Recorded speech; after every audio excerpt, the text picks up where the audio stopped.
These are my all-time favorite Micro Four Thirds cameras.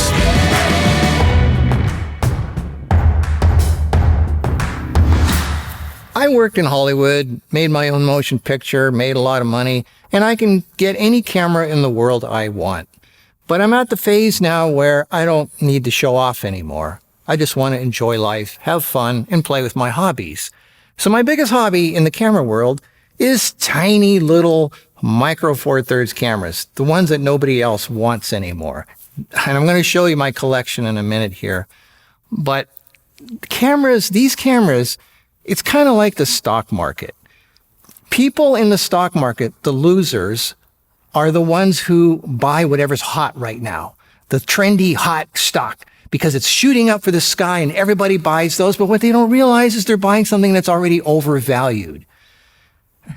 The winners, on the other hand, buy what nobody else wants. The stuff that's way down, that's crashed, but everybody thinks is a loser stock. Those are the people that end up winning when they buy stuff when it's really low.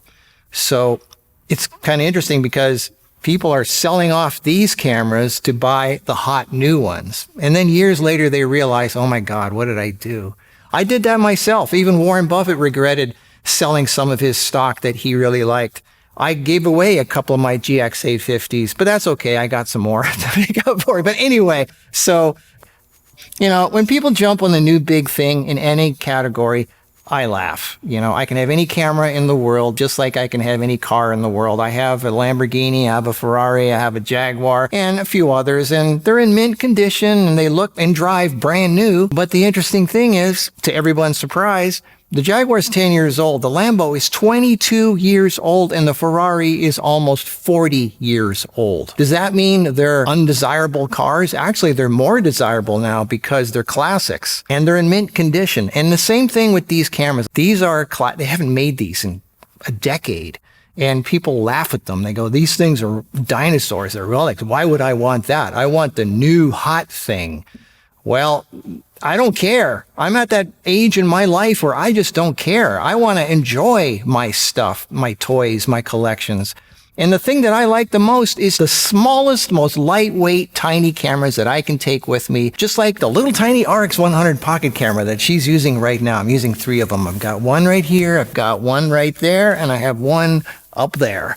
The RX100s. But today we're talking about Micro Four Thirds. I think there's a little bit of resurgence happening. Thank God finally for some Micro Four Thirds, because everybody was really trashing this format and making fun of it because it's not full frame. Full frame is the way to go for everything. No, it's not. Especially if you just want a tiny little fun camera to put in your pocket and take when you travel. The more lightweight, the better. And the other thing that I like about these cameras in particular is that they have a look. I am so in love with the look of these. But let me introduce you to my collection of Micro Four Thirds cameras here. As you can see, they're the small ones, the smallest ones and the most lightweight ones. I gave away my GX85 and my GX9. Those things are too heavy. I mean, they're getting into APSC and full frame territory with those cameras. I want the tiny, tiny, tiny lightweight ones. Now, obviously, I have a couple of G100s, which everybody makes fun of, but they are the newest, smallest Micro Four Thirds camera that you can get with a viewfinder, a flip out screen, and it takes great pictures, but I use it mainly for vlogging, which works surprisingly good. It automatically adjusts the exposure for your face, not the background, which I really like. I also have 3 G7s, which is as big as I get, but if you've ever held one in your hand, you'd be absolutely shocked how lightweight these things are. It's like it's empty. It's like an empty plastic case with nothing in it. Even when the battery's in it, it weighs like nothing. The screen flips out so you can do selfies with it. It has a viewfinder. It's really cool looking, and it's Micro Four Thirds. And it has a dial here, a dial here, a dial here, dials everywhere. I've taken so many great pictures with this thing in many locations using flash photography. I love the way it feels in my hand, and it's so lightweight, which is great for traveling. The autofocus isn't that great, but if you touch the screen where you want it to focus, it does really good. For some reason, I find myself loving the portraits this camera takes. They're so friendly and warm and happy looking. thing. I love this camera so much. I have 3 of them, but it's not one of the small ones. But I still love them so much, that's why I got 3 of them.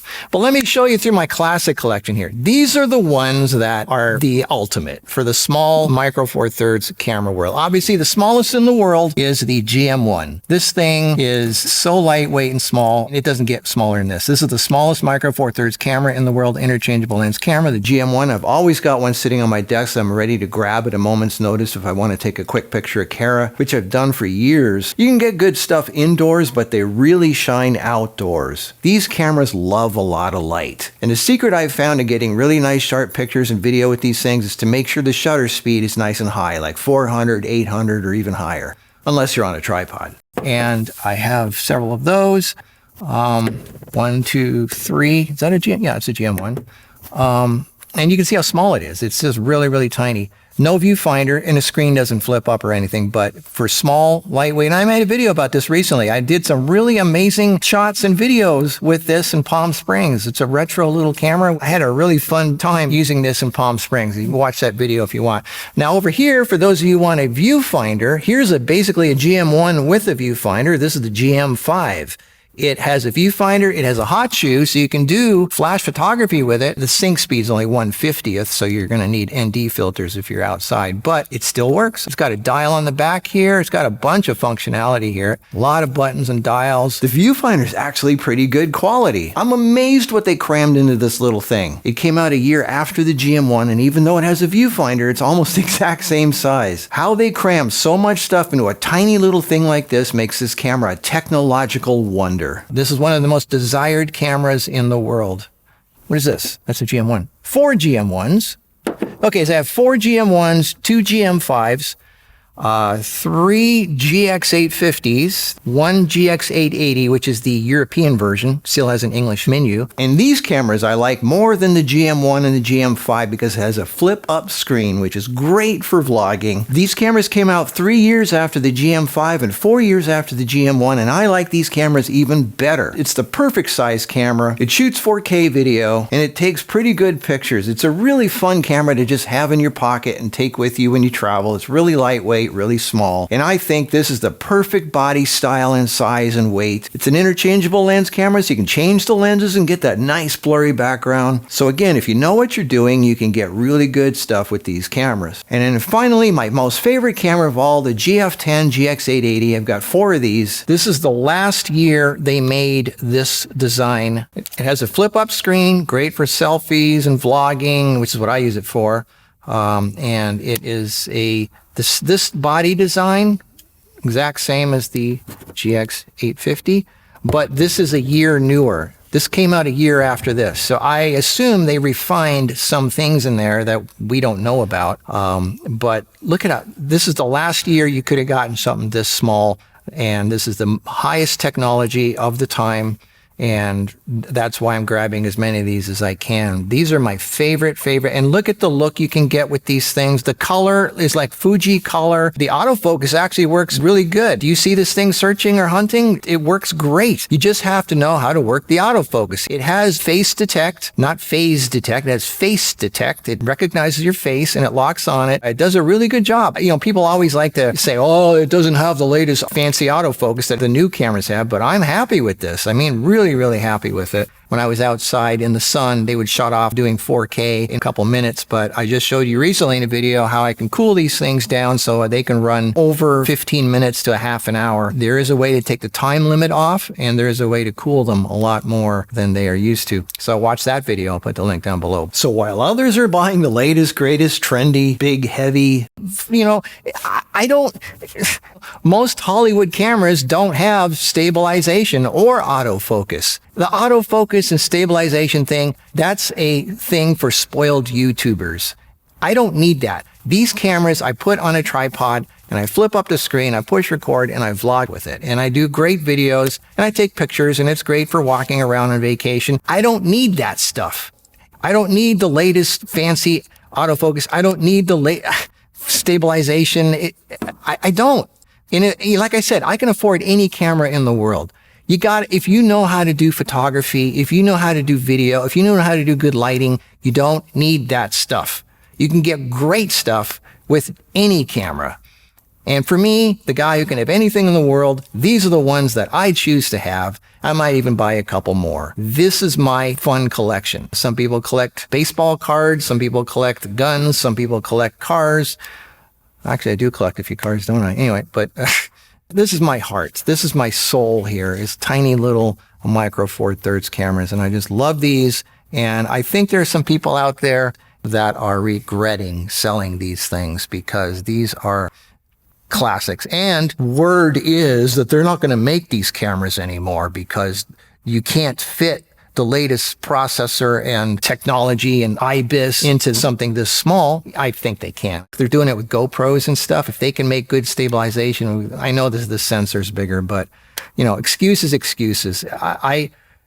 If they make a camera, give anybody a challenge and they can pull it off. If they really wanted to make a new camera this size, they could. But if they don't, then all the more reason to grab these while I can, because, and the sensors change, the colors change too. Like, I love the colors of this era, the 2016 era. Those are my favorite colors. This is the favorite look that I love. And if you really love something enough, you'll find a way to make it work. And that's what I'm doing. If I couldn't find a way to make this work, I wouldn't have this many. And this wouldn't be my favorite collection. I've got giant full frame cameras. I've got APSC. I have micro four. I like 1" too. But this is my magic sweet spot, is these tiny little micro four thirds cameras. So this video is a celebration of my love of the classic micro four thirds cameras from the 2016s. This is what I love the most. And this is where I'm spending my time, my money, my joy, my love, and I'm sharing that with you. I guess my message is, don't hop on the latest hot thing, whatever it is, just because everybody else is making you feel the fear of missing out. Follow your heart. What gives you joy? What gives you peace? This is what gives me joy and peace. So that's it. Thought I'd share that with you. Follow your heart and enjoy life. I'll see you in the next video. Bye.